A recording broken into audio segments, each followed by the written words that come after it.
CCTV, DVR32, hang.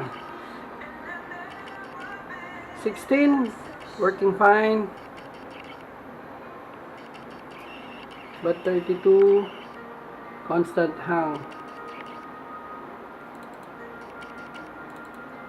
After that, nakahang pa rin. Another click.